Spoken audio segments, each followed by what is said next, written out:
어머니 여기가 진짜 좋아요. 호텔 같고 프로그램도 많고. 어머니를 위해서 그래요. 자식들의 그 말을 믿었습니다. 아니, 믿고 싶었습니다. 하지만 내가 실버타운에 도착한 날 깨달았어요. 이건 배려가 아니라 유배다. 자식들은 웃으며 날 보내놓고 나는 웃으며 짐을 쌌죠. 그때까진 몰랐습니다. 그곳이 늙은이들을 조용히 숨기기 위한 시설이라는 걸. 더 충격적인 건 그 이유였습니다. 한 달쯤 지났을 무렵 나는 실버타운의 민낯을 마주했고 그 안에서 죽어가는 노인들과 눈을 마주쳤고 그걸 외면하는 직원들의 뒷모습을 보았습니다. 그리고 어느 날 제가 문제 입주자로 낙인 찍혔다는 걸 알게 됐습니다. 그날 아침 전화가 왔습니다. 김은자 어르신 오늘부로 퇴소 통보 드립니다. 나는 충격에 말문이 막혔지만 동시에 웃음이 나왔습니다. 왜냐고요? 제가 그 실버타운을 무너뜨린 장본인이었으니까요. 어떻게? 왜? 이야기를 끝까지 들으셔야 합니다. 그 안에 숨겨진 진실과 75에 시작된 저의 반격이 담겨 있으니까요. 그리고 믿으세요. 가장 연약해 보이는 사람들이 가장 무서운 변화를 만들어낸다는 걸. 75, 남편을 떠나보낸 후 맞이한 인생의 후반전. 누군가는 자식들에게 떠밀려 실버타운에 입주했고 누군가는 그곳을 안식처라 믿었습니다. 하지만 저는 달랐습니다.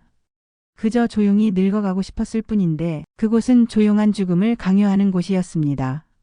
그래서 반격했어요. 그리고 그날부터 모든 것이 바뀌기 시작했습니다. 이야기를 끝까지 들어보세요. 아마 상상하지 못한 결말이 기다리고 있을 겁니다. 사람들은 말합니다. 자식 잘 키우면 노후는 편하다고. 하지만 그건 결국 책임을 넘기는 말이더군요. 남편이 떠난 후 집안은 텅 비어버렸습니다. 아침에 눈을 떠도 부엌에서 물 끓는 소리조차 나지 않았고 TV는 소리만 켜진 채 흘러가고 있었습니다. 며느리는 바빴고 딸은 멀었고 아들은 무뚝뚝했습니다. 그렇게 매일같이 혼잣말로 하루를 버텼습니다. 그래, 내가 짐이 됐구나.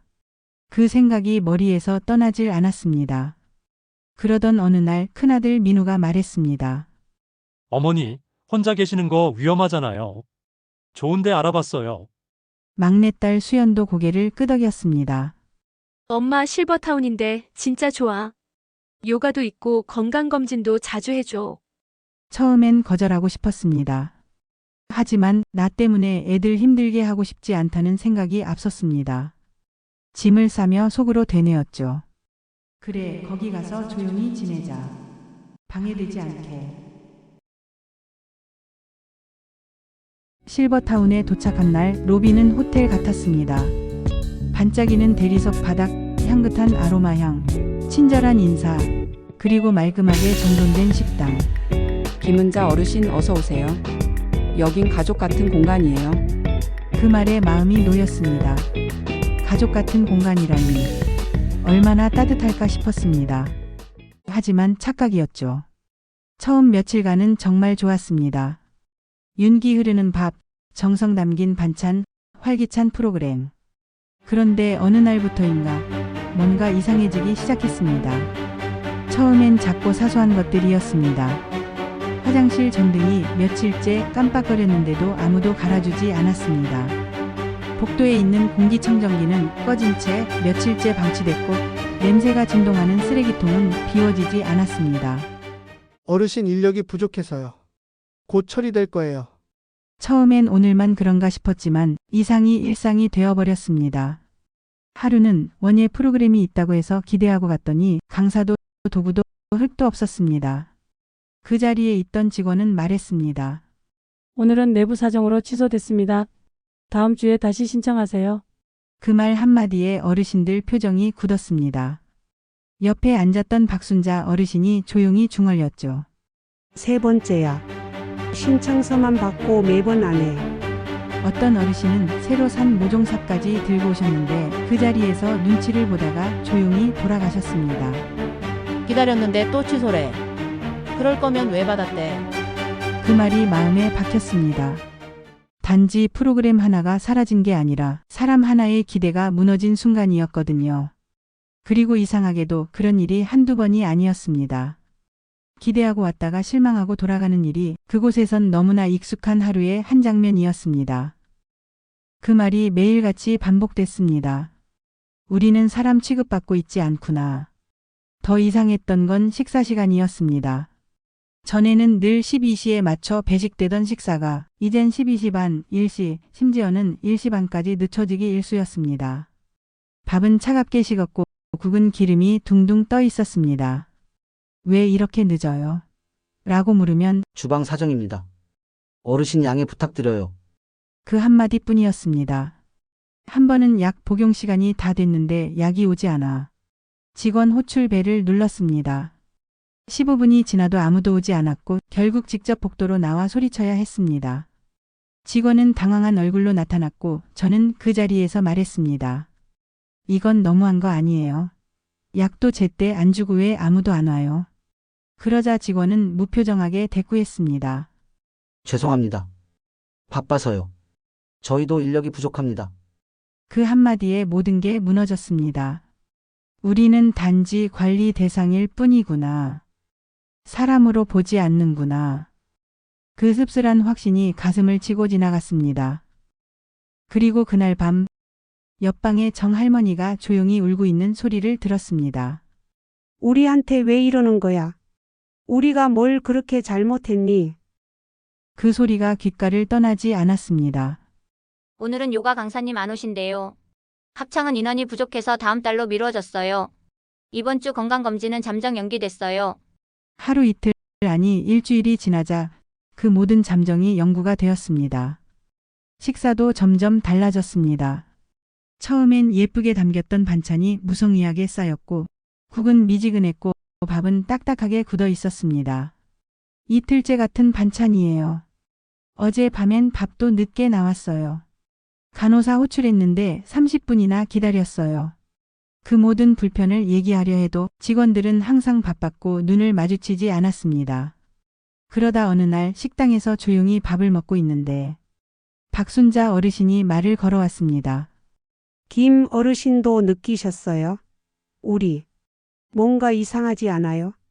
그 말에 갑자기 울컥했습니다. 말을 걸어준 것에 대한 반가움이었는지 아니면 나만 이상하게 느낀 게 아니었다는 안도감이었는지. 그날 이후 우리는 매일 밤 조용히 만났습니다. 하루는 이런 일이 있었습니다. 저녁 무렵 순자가 헐레벌떡 제 방문을 두드렸습니다. 김 어르신 큰일 났어요. 208호 방송 어르신이 쓰러지셨대요. 우린 급히 2층으로 달려갔습니다. 복도 끝 닫힌 문 앞에 어르신 한 분이 울먹이며 서 있었습니다. 10분 넘게 호출벨 눌렀는데 아무도 안 와요. 우린 복도를 뛰었고 순자가 직접 관리 사무실로 가 직원 하나를 끌고 왔습니다. 직원은 당황했지만 그 상황에서도 태연한 척했습니다. 바로 가려고 했습니다. 지금 처치하겠습니다. 송 어르신은 심하게 어지러워하는 상태였고 다음 날에야 병원으로 후송됐습니다. 그것도 가족이 난리를 치고 나서야. 그날 밤 우리는 결심을 굳혔습니다. 이건 단순한 불편이 아니라 생명과 연결된 문제라는 걸. 이후부터 우린 각자 근무 시간대에 맞춰 직원들의 태도를 정리했고 출입시간, 응급호출 반응시간 등을 기록하기 시작했습니다. 순자는 작은 수첩을 들고 다니며 메모했고 저는 휴대폰으로 짧은 클립들을 모았습니다. 이걸 그냥 묻어두면 다음은 정말 누가 될지 몰라요. 우린 그렇게 서로를 다짐시켰습니다. 우린 사진을 찍었습니다. 반찬을, 복도 상태를, 화장실의 위생 상태를 녹음도 했습니다. 프로그램 취소 통보, 직원의 무성의한 태도, 간호지연 상황. 그리고 다른 입주민들에게도 조심스럽게 말을 건넸습니다. 혹시 불편하신 거 있으셨어요? 처음엔 모두 말을 아꼈습니다. 하지만 시간이 지나며 누군가는 메모지를 건넸고 누군가는 조심스레 사진을 찍어 전달했습니다. 이거 어제 밤 사진이에요. 응급벨 눌렀는데 아무도 안 왔어요. 우리는 결심했습니다. 이제는 참지 말자. 우리가 침묵하면 다음은 누구 차례일지 몰라. 기자에게 연락하기 전 한 번은 자식들에게 이 상황을 이야기했습니다. 민우야, 여긴 뭔가 이상해. 식사도 엉망이고 밤에 응급벨 눌러도 아무도 안 와. 하지만 민우는 말했습니다. 어머니, 또 예민하게 보신 거 아니에요. 직원들도 바쁠 테고. 그냥 적응이 안 되셔서 그래요. 수연이도 한숨을 쉬며 말했죠. 엄마, 그런 얘기 들으면 우리가 얼마나 속상한지 아세요? 저희도 할 만큼 했잖아요. 그 순간 마음이 싸늘해졌습니다. 이 아이들은 내가 겪는 현실보다 그저 귀찮음을 더 크게 느끼는구나. 그 순간 마음이 확 식었습니다. 그에서 올려놓은 믿음이 천천히 무너지는 소리가 들리는 것 같았습니다. 내가 말하는 걸 믿지 않다니. 정말 날 믿는 게 맞긴 한 걸까? 어쩌면 그동안 자식들에게 쌓아온 애틋한 마음이 단단히 착각이었나 싶었습니다. 민우의 무심한 말투, 수연의 피곤하다는 표정. 그 모든 게 마치 제가 괜한 트집을 잡는 사람처럼 느껴졌습니다. 어머니, 또 예민하게 보신 거 아니에요? 그 말 한마디가 가슴을 후벼 팠습니다. 나는 그동안 매일 일어나는 불합리한 상황들을 고스란히 기억하고 몸소 겪으면서 한자 한자 증거로 남겼는데 정작 가장 믿고 싶었던 내 자식은 예민하다는 한마디로 내 이야기를 지워버렸습니다. 그게 그렇게 편했겠죠. 내 말을 믿으면 자신들이 나를 이곳에 보낸 책임을 인정해야 하니까요. 그날 밤 방 안에서 혼자 중얼거렸습니다. 그래.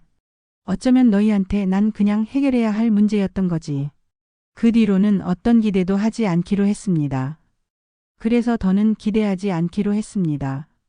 말해도 소용없다면 내가 직접 움직이기로요. 우리는 지역 신문사에 연락했습니다. 처음엔 아무 기대도 없었습니다. 그저 무언가 하지 않으면 후회할 것 같았거든요. 첫 번째로 전화를 건 기자는 딱딱한 목소리로 말했습니다. 제보는 이메일로 주세요. 바쁩니다. 두 번째 기자는 이렇게 말했죠. 노인시설에서 반찬이 부실하다고요? 그게 뉴스가 되겠어요? 잠시 머뭇거렸습니다. 우리가 너무 별일 아닌 걸로 호들갑을 떠는 건 아닐까 싶었거든요. 하지만 그게 아니란 걸 우린 알고 있었습니다. 그래서 직접 찾아가기로 했습니다. 순자와 저는 준비한 사진과 녹음 파일, 입주민 증언을 정리해 프린트하고 복지센터 근처 신문사 사무실로 향했습니다. 기자실에서 한참 기다린 후 30대 중반쯤 돼 보이는 젊은 기자가 나왔습니다. 무슨 제보신가요? 처음엔 그도 반신반의하는 눈빛이었습니다. 노인 2명이 와서 무슨 사회 고발을 하겠냐는 듯. 하지만 우리가 사진을 꺼내고 녹취록을 들려주자 그의 표정이 바뀌기 시작했습니다. 이거 실제로 있었던 일 맞으세요? 예. 날짜도 있고 시간도 있습니다. 필요하시면 다른 어르신들도 증언해 드릴 수 있어요. 그는 자리에서 일어나 말했습니다. 잠시만요. 데스크와 상의 좀 하고 올게요. 그리고 10분 뒤 팀장으로 보이는 사람이 나타났습니다. 보다 진지한 표정이었고 질문도 훨씬 구체적이었습니다. 응급 상황 때 대응이 지연된 건 정확히 몇 분이었죠? 식단 사진은 하루만 그런 건가요? 아니면 반복됐던 건가요? 우린 알고 있는 대로 준비한 대로 말했습니다. 처음으로 누군가가 우리의 말을 끝까지 들어준 순간이었습니다. 이건 그냥 복지 문제가 아니라 인권 문제입니다. 기자가 그렇게 말했을 때 우리는 고개를 끄덕였습니다. 기사로 내보내겠습니다. 단 사실관계가 틀리면 바로 관방 나갈 수도 있습니다. 괜찮습니다. 다 사실이니까요. 그렇게 우리의 목소리는 기사로 세상에 퍼져나갔습니다. 며칠 뒤 실버타운 내부 문제를 고발하는 기사가 나갔습니다. 어르신 돌봄의 민나 실버타운에 감춰진 진실. 전화가 쏟아졌습니다. 기사가 나간 지 하루 만에 포털 사이트 실시간 검색어 상위권에 실버타운 기문자, 노인 인권 침해, 실버타운 충격 실태라는 키워드가 올라왔습니다. 처음엔 단순한 지역 기사로 묻힐 줄 알았던 제보는 SNS를 타고 순식간에 퍼졌습니다. 이걸 75세 할머니가 직접 취재했다고? 와, 나도 저렇게 살고 싶다. 우리 엄마도 지금 실버타운에 계신데 너무 무섭다. 누구도 예상치 못했던 반응이었습니다. 기자와 통화하던 중 그는 흥분을 감추지 못하고 말했습니다. 선생님, 이거 지금 방송국에서도 연락 옵니다. 공중파 인터뷰 요청도 들어왔어요. 며칠 뒤 뉴스 방송에서 우리 이야기를 다뤘습니다. 김은자, 박순자, 그리고 침묵하지 않았던 어르신들. 카메라 앞에서 떨리는 목소리로 말했지만 그 장면은 전국에 송출되었고 수많은 사람들의 가슴을 울렸습니다. 75세 김은자 씨는 증거를 모으고 직접 신문사 문을 두드렸습니다. 사회는 그녀를 할머니로 불렀지만 그날부터 시민이라 불리기 시작했습니다. 포털에는 수천 개의 댓글이 달렸습니다. 눈물 났다. 우리도 늙는다. 이건 모두의 문제다. 어떤 이들은 연대 서명을 시작했고 어떤 이들은 자기 부모가 계신 실버타운을 찾아갔습니다. 침묵했던 노인들의 이야기는 드디어 세상에 목소리를 내기 시작했습니다. 실버타운 측은 급히 해명문을 올렸고 실버타운 측은 마지막 발악을 시작했습니다. 어느 날 관리자가 저를 개인적으로 불렀습니다. 김 어르신 이런 식으로 문제를 밖에 알리시면 곤란해집니다. 목소리는 낮았지만 분명히 위협적이었습니다. 다른 어르신들에게도 영향이 갈 수 있어요. 후회하실 겁니다. 그날 밤 제 방문에 익명의 쪽지가 붙어 있었습니다. 가만히 계시는 게 좋을 겁니다. 무서웠습니다. 하지만 더는 물러설 수 없었습니다. 다음 날 아침 순자 어르신과 함께 관리사무소로 찾아갔습니다. 제가 먼저 말했습니다. 저희가 겪은 걸 숨기고 살 순 없습니다. 어떤 방식으로든 공개할 겁니다. 관리자는 당황하며 말했습니다. 그럼 우리도 법적으로 대응하겠습니다. 저는 그 말을 그대로 기자에게 전달했습니다. 협박까지 받았습니다. 이 사실도 기사에 포함해 주세요. 관리자는 결국 교체됐습니다. 그리고 우린 관리상 필요라는 이유로 퇴소 통보를 받았습니다. 순자는 웃으며 말했습니다. 우리 결국 쫓겨나는구나. 하지만 저는 오히려 마음이 편했습니다. 그곳에서 침묵하는 노인이 아닌 목소리를 내는 사람으로 떠날 수 있었기 때문입니다. 지금은 복지관에서 강연을 합니다. 저는 퇴소 통보를 받은 김은자입니다. 하지만 후회는 없습니다. 강연 후 손주가 다가와 말했습니다. 할머니, 나도 나중에 그렇게 살고 싶어. 그 말에 눈물이 났습니다. 그 모습을 뒤에서 지켜보던 민우와 수연이 조심스럽게 다가왔습니다. 민우가 말했습니다. 어머니, 미안해요. 그때 왜 그렇게 말했는지 저도 이제야 알겠어요. 수연이도 고개를 떨구며 말했습니다. 엄마, 진짜 몰랐어. 그냥 엄마가 잘 지내실 줄로만 알았어. 그들의 눈빛 속엔 후회와 죄책감이 서려 있었습니다. 민우는 제 손을 꼭 잡으며 말했죠. 엄마가 얼마나 용감하신 분인지 이제 알았어요. 우리가 엄마를 너무 모른 채 살았네요.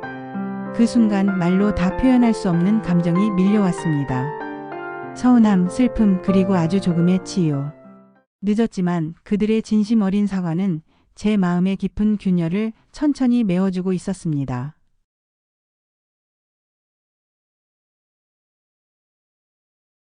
강요당하지 마세요. 제 이야기가 누군가에게 작은 용기가 되기를 바라며 이 말을 남깁니다. 나는 아직 끝나지 않았습니다. 지금부터가 진짜입니다. 혹시 자식이 좋은 곳이라며 실버타운 이야기를 꺼낸다면 당신도 묻어두지 마세요. 묻지도 따지지도 않고 끌려가는 인생은 당신 것이 아닙니다. 당신은 그곳에 들어가기 전에도 귀한 존재였고 들어가서도 나와서도 마찬가지입니다. 필요하면 되묻고 불합리하면 문제를 제기하고 무시당할 때마다 목소리를 내세요. 당신은 약한 존재가 아닙니다. 우리가 침묵했기에 그들은 익숙해졌을 뿐 이제 우리가 말하면 세상도 귀 기울일 겁니다. 실제 이야기 어떠셨나요? 여러분은 실버타운에 대해서 어떻게 생각하고 계셨었나요? 자식 키워봤자 소용없다는 말이 정말인 것 같네요. 여러분의 생각을 댓글로 달아주세요. 김은자 할머니가 자식들에게 이 상황을 얘기했을 때 외면하는 자식 이해해줘야 하나요? 구독과 좋아요를 눌러주시면 더 많은 실제 이야기를 가지고 다시 찾아뵙겠습니다.